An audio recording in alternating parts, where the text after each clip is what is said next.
Court is on the record in City of Conneaut versus Keith Garvin, 25 CRB 91. On April 7, 2025, Mr. Garvin pled not guilty to one count of domestic violence, a first-degree misdemeanor. We conducted a first pretrial conference on April 14, 2025. This case is set for a second pretrial conference today. In the meantime, on April 29, 2025, the law director filed with the court a motion to revoke Mr. Garvin's bond. And so the court also, in addition to the pretrial conference today, the court also set this case for a hearing on the motion to revoke. This case was set at 9 a.m. today.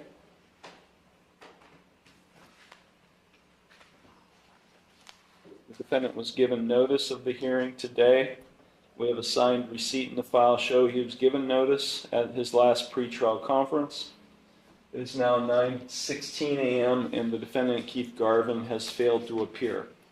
Present in the courtroom is his attorney, Philip Heasley, law director John Lewis, and Officer Pinkett of the Conneaut Police Department. Mr. Heasley, can you advise us to where your client is? Yes, Your Honor. Thank you. My client's whereabouts are currently unknown to me. I will say for the record that a notice letter for him to be here today at 9 a.m. with the time and date in bold print did go out to him, and we have not heard from him, Your Honor. And furthermore, as of today, I have been provided with additional discovery regarding the alleged incident regarding the bond revocation hearing. So, unknown, Your Honor, and I'm sorry to say that. Thank you very much. Have you attempted to reach him this morning? I have not done that, Your Honor. I thought you told my bailiff that you attempted to call him this morning. Not this morning, Your Honor. So I'm sorry if I indicated that. No, that was. Do you have a good contact number to call him? I will check, Your Honor. You know, Mr. Heasley, if your client, and that happens fairly frequently, when your client fails to appear and you have contact information, you shouldn't have to wait for the court to tell you to call him. Yes, sir.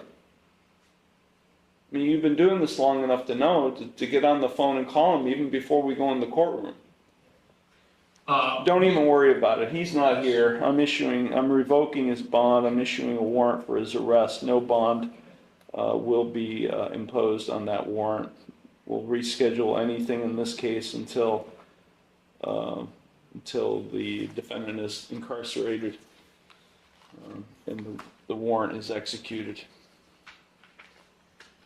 You know, for the benefit of your client, you may want to do that in the future, but too late now. I'm revoking his bond. I'm issuing a warrant. And, Your Honor, I don't see a phone number in our contact information for what that's worth. So, the bond will issue. Thank you. Thank you. Anything further, Mr. Lewis? No, Your Honor, thank you. Okay. Okay, this matter is concluded. I'm sorry that all the witnesses are inconvenienced. Mr. Garvin, have a seat. Court's back on the record. City of Conneaut versus Keith Garvin, 25 CRB 91. Mr. Garvin comes strolling in at 9:25 a.m.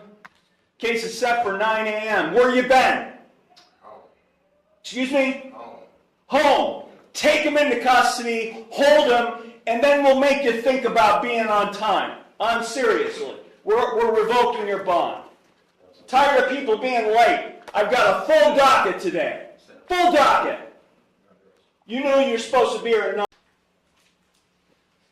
Okay, the court is back on the record in City of Conneaut versus Keith Garvin for the third time. Case number 25 CRB 91. The court instructed Officer Pinkett to bring Mr. Garvin back up from the jail so we can proceed with today's hearing and pretrial conference. Mr. Garvin is present. He's accompanied by his attorney, Philip Heasley. Also present, Law Director John Lewis and Officer Pinkett sitting at the Law Director table. Mr. Garvin, does your attorney know how to get a hold of you? I left like 4 different voicemails. You left him 4 different voicemails? Does he have your phone number? No, I just have his contact number. Write your phone number down. You got it? Yes, sir. Okay, that's good, because earlier, a few minutes ago, Mr. Heasley reported he did not have contact information for you. So, when did you leave these 4 voicemail messages? I believe the first one was the day after court. I think that was the 8th. Do you guys even have voicemail at the public defender's office? We have voicemail, Your I'm not even going to get into that, Honor. Okay. you know, if this is true, because now I'm really steaming. Why were you late today? I thought we were at 10. I thought I was here 30 minutes early. Yeah, well, I've got a signed receipt in the file showing that you signed a receipt with a 9 o'clock a.m. hearing date, or hearing time. So, you were wrong that it started at 10. Okay, counsel, have you guys talked about possible resolution, or are you ready to proceed with the hearing on motion? I'm ready to proceed, Your Honor. Okay. Mr. Heasley. Thank you, Your Honor. We have just been provided with information regarding the revocation What do you mean just provided? earlier this morning from the prosecutor, Your Honor. Well, you knew today's hearing, you knew today was also scheduled for a hearing on the revocation, though, Yes, right? sir. Okay. So you're talking about like discovery information?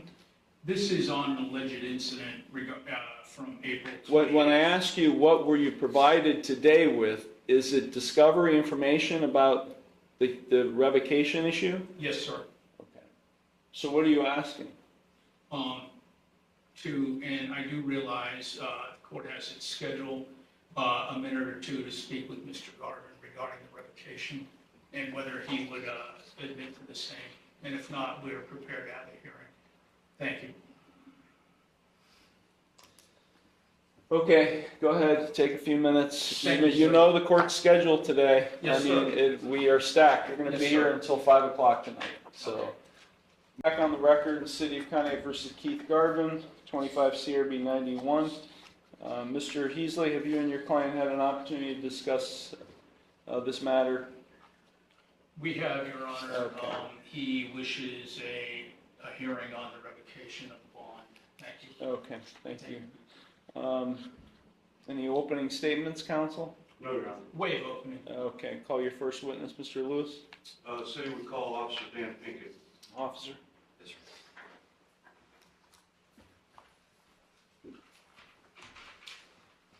sir. Right here. Do you solemnly swear or affirm that the testimony you're about to give is the truth, the whole truth, and nothing but the truth, so help you God? I swear. You may be seated. Thank you. You may proceed. Thank you, Your Honor. Officer Pinkett, could you please state your full name and spell your last name for the Sure. record? Daniel Robert Pinkett. My last name is spelled Pink, P-I-N-K-E-T-T. Thank you. Where are you employed, sir? City of Conneaut Police Department. How long have you been so employed? Approximately 4 years. Okay. Are you a certified peace officer in the state of Ohio? I am. Okay. I want to draw your attention to April 28th, 2025. Were you on duty that day? Yes, sir. And did you have any interaction with the defendant, Keith Garvin? Yes, sir. Okay, and tell the court, please, how that interaction transpired. Sure. I returned to the Conneaut Police Department to meet with a male subject identified as Mr. Garvin in the front lobby of the police department. Mr. Garvin proceeded to tell me that while in the vehicle with the mother of his child, Tony Martini, that she struck him several times in the face while they were going to get dog food. Did that allegedly happen on April 28th Yes. in the city of Conneaut? Yes. Okay. He was in the vehicle with the alleged domestic violence victim, Tony Martini. That's correct. Or he was being the victim in this That's what case. he told you? Yes, sir. Okay. What, if anything else, did Mr. Garvin tell you? That while they were going to get dog food, he called his friend to go lock his front door. Mr. Garvin advised me that that upset Miss Martini, and she became enraged and punched him approximately, if I do recall correctly, 4 times in the face. Okay. Did you at any time take a written statement from Mr. Garvin Yeah, that day, yes, sir. on that day? Yes. Okay. I want to approach, Your Honor, and I'm going to hand the officer what's been marked City's Exhibit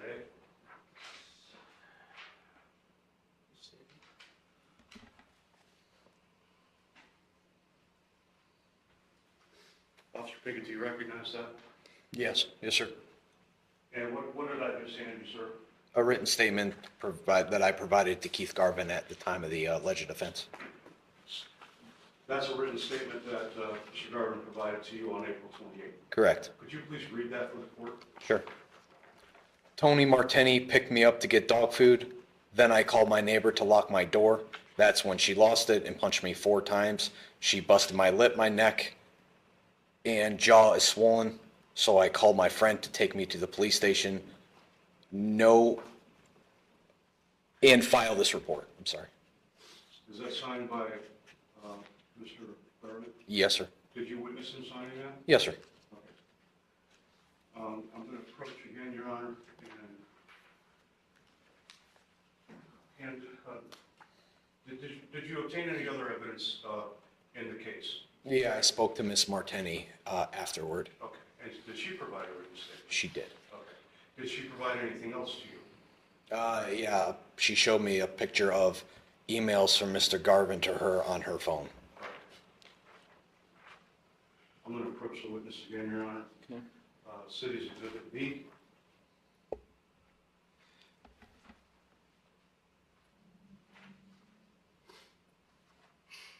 Do you recognize that photograph, sir? Yes, sir. And did you take that photograph? I did, yes, sir. What's depicted in the photograph? It's emails from Keith Garvin to Miss Martini saying, hurry up. She says in the shower. He says, pull up real quick.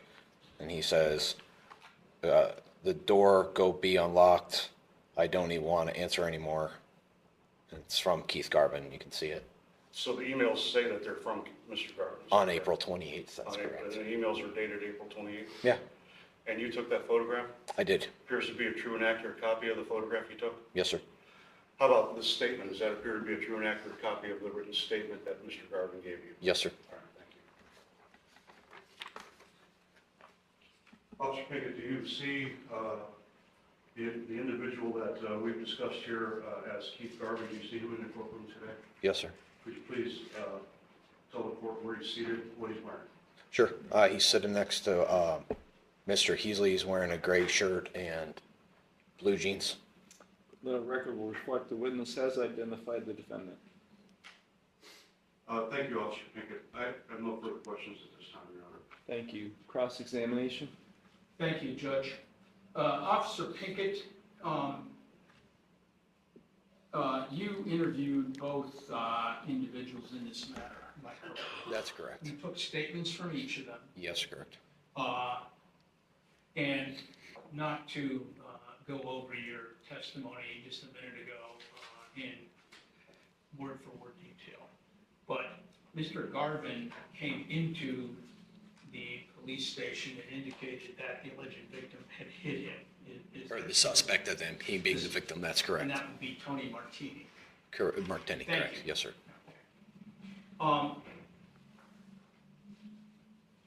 And then later, Ms. Martini was interviewed and her statement was taken. That's correct. Thank you.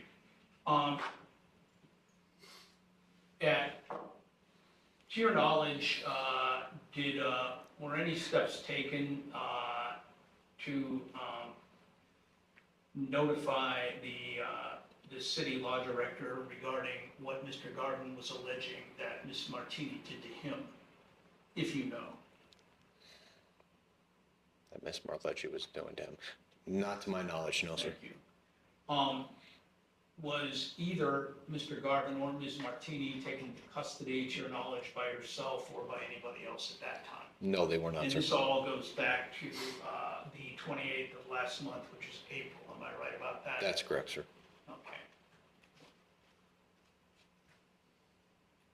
To your knowledge, finally, Officer Pinkett, since then, to your knowledge, has there been a repeat of any incident such as this one involving contact between the two? Not to my knowledge, sir. Thank you. That's all, Your Honor. Thank you very much. Thank you. Any redirect? No, Your Honor, thank you. Okay. Thank you, officer. You're excused. Yes, sir. You can leave the exhibits up here. Thank you. Thank you. Any further witnesses, Mr. Lewis? No, Your Honor, thank you. Okay, Mr. Heasley, so the plaintiff rests? Yes, Your Honor. Do you wish to offer exhibits? I would move to admit those exhibits, yes, sir. Okay. Any objection to the admission? I'm not going to object to that, Your Honor. Okay. Thank you. Plaintiff's exhibits A and B will be admitted without objection. Okay, any evidence, Mr. Heasley? Your Honor, at this point, I have no witnesses or other evidence to present at this point, and could proceed to argument, Your Honor. That would be acceptable. Thank you very much. Okay. Defense does not offer any evidence, so Mr. Lewis, any argument? Thank you, Your Honor. I think it's pretty obvious that there was contact between Mr. Garvin. He had contact with Tony Martini on April 28th, as evidenced by his own written statement that he provided to law enforcement, which is signed by Mr. Garvin. He clearly had contact with Ms. Martini, contrary to this court's bond order in this case. Also, Exhibit B shows that prior to that physical contact with her, there were emails that he sent to Ms. Martini. You mean text messages? Yeah. I believe they're emails. They're emails. Oh, these are emails? They're exhibited on her phone, but they're actually email Okay. correspondence. Yes, sir. Okay. So I think it's obvious that the defendant had contact with Tony Martini on April 28th, contrary to the bond order of this court, which ordered him to have no contact with Tony Martini, and therefore, the city would ask that Mr. Garvin's bond be revoked, and then he could take him back into custody. Thank you. Thank you. Mr. Heasley? Thank you, Your Honor. Just briefly in response, we heard what the officer said, and it began with my client, Mr. Garvin, reporting an alleged crime, an incident regarding the alleged victim, Ms. Martini. That may not be a defense to a no-contact order, which is what is before this court today. But I think it may very well be some sort of mitigating circumstance of some kind. That is up to the court to determine. And what he said in his statement was clear, that she hit him. We're not here today for that. He's aware that a no-contact order is on and is still in effect, which is why we're here today. I believe they do have one child, is that correct? Yes. One child together, and he's aware of, he was just taken into custody earlier today, of the consequences of violation of no contact orders. Your Honor, we would hope that his bond not be completely revoked, that he could avoid going back into jail. The original case is still, of course, on and pending, and I think that earlier this morning gave a clear indication of the fate which awaits Mr. Garvin at the hands of the court. He does work at an establishment called Castaways, and he must avoid, under whatever circumstances there are, any further contact with the alleged victim in this, Ms. Tony Martini, and that is all. Thank you very much. Thank you. Any response to any of that, Mr. Lewis? No, Your Honor. So Ms. Martini didn't testify, and she's in the courtroom today. Ms. Martini? Which one is Martini? Ms. Martini, the evidence offered by Mr. Lewis through the police officer indicates that you were together with Mr. Garvin on April 28th, 2025. And the text message, or email, I should say, more or less indicates that you were a willing participant in this contact. Yes. He asked me to bring dog food, and I did. And the only way that I was able to leave, he snatched my keys out of the ignition. The only way I was able to leave is if I took him wherever he wanted to go.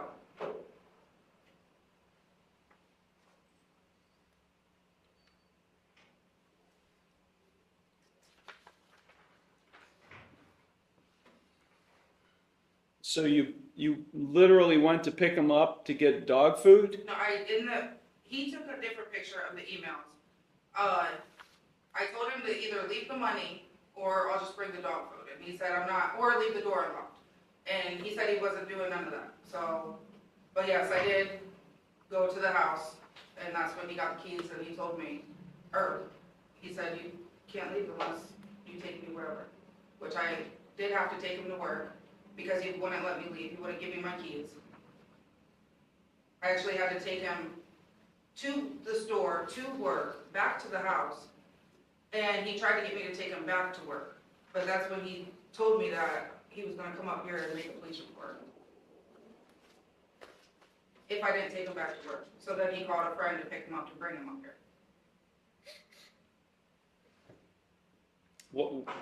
Why dog food?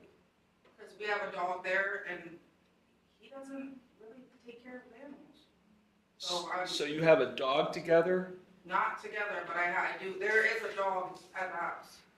At the house he's at? Yes.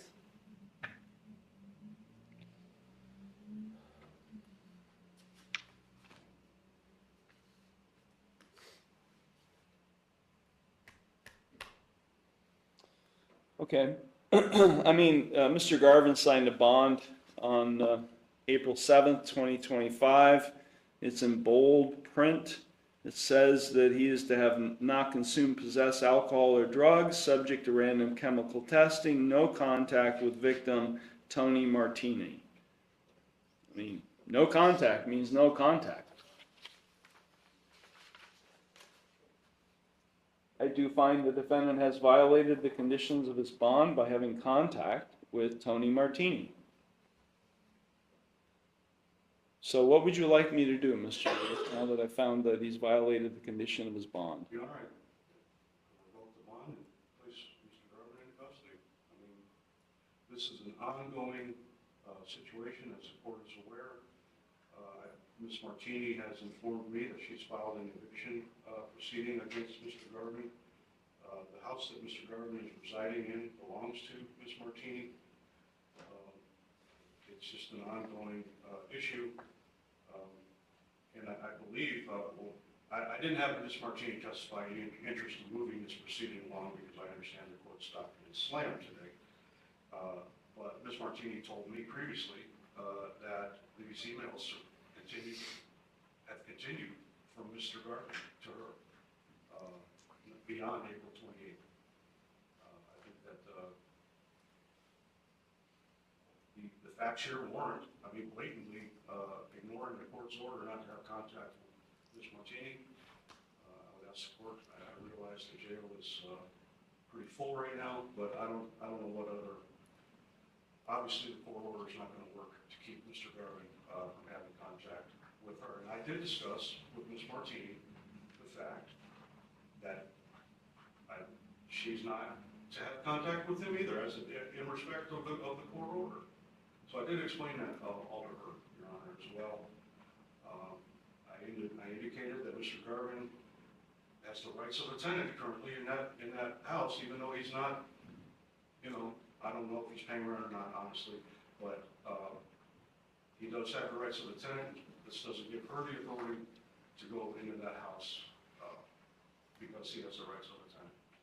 So it's one of those situations where you just kind of shrug your shoulders. This is clearly a blatant violation of the bond order. I would ask that Mr. Garvin be taken into custody and remain there until such time as the case is resolved. Thank you. Thank you. Mr. Heasley?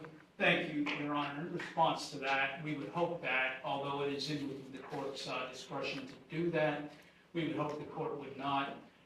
The court itself, although Ms. Martini, as Mr. Lewis indicated, did not testify, the court did elicit information from her directed towards the bench, and that only confirmed the fact that she was involved in the contact as well from her end. That is not uncommon in these types of situations. There are personal ties between the two, and I would fully agree, as the court said a few minutes ago, that no contact means no contact. But Ms. Martini, in response to your own questioning, did indicate her role in this. Mr. Garvin must not have any more contact with her, either personally or by any other means, with Ms. Martini here. I'm sincerely hopeful that that will not happen, and we will have a repeat of this type of incident pending the resolution of the underlying matter. I believe that the officer was asked if there was a repeat incident similar to this one on April 28th, and I do believe he indicated not to his knowledge.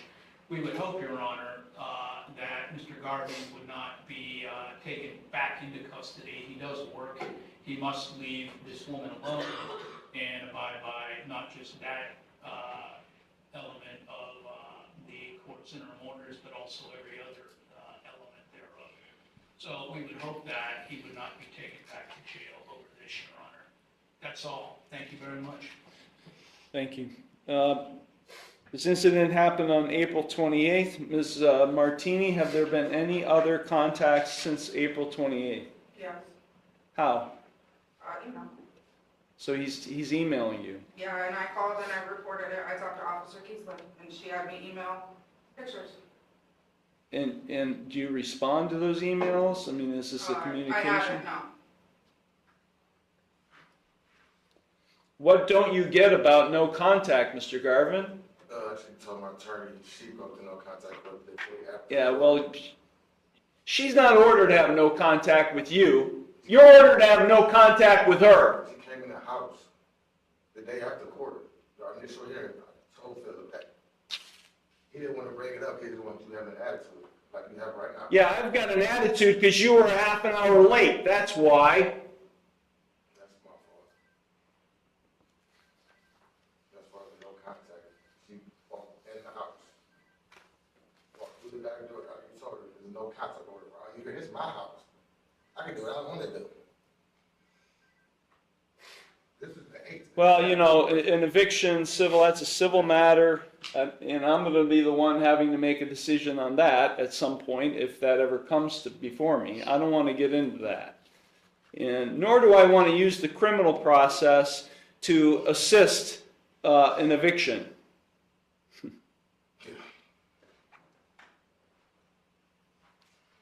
Because I've been confronted with that in the past.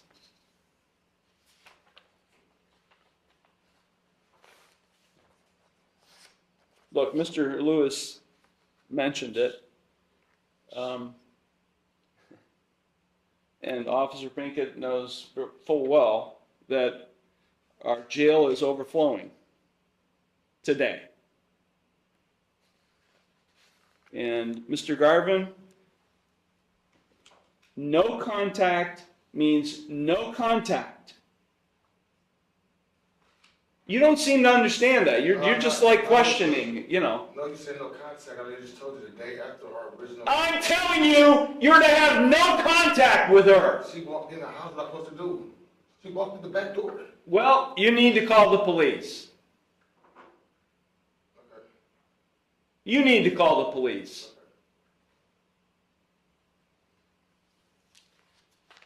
And I don't know about these emails. I'm looking at an exhibit of emails clearly showing contact by you outside of her coming into your residence.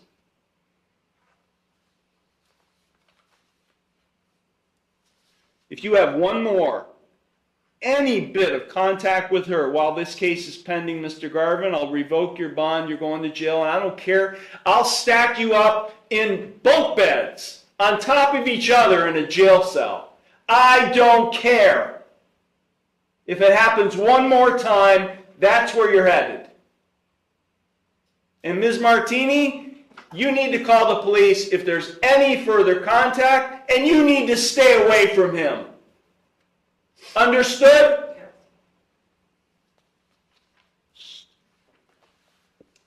We'll set this case for a final pretrial conference in the near future. Bond will continue as previously set, although I am finding that he did violate the conditions of his bond, and I will make clear that if it happens once more, we will revoke it and he'll go to jail. Anything further, Mr. Lewis? No, Your Honor. And Mr. Heasley? No, Judge, thank you. Okay.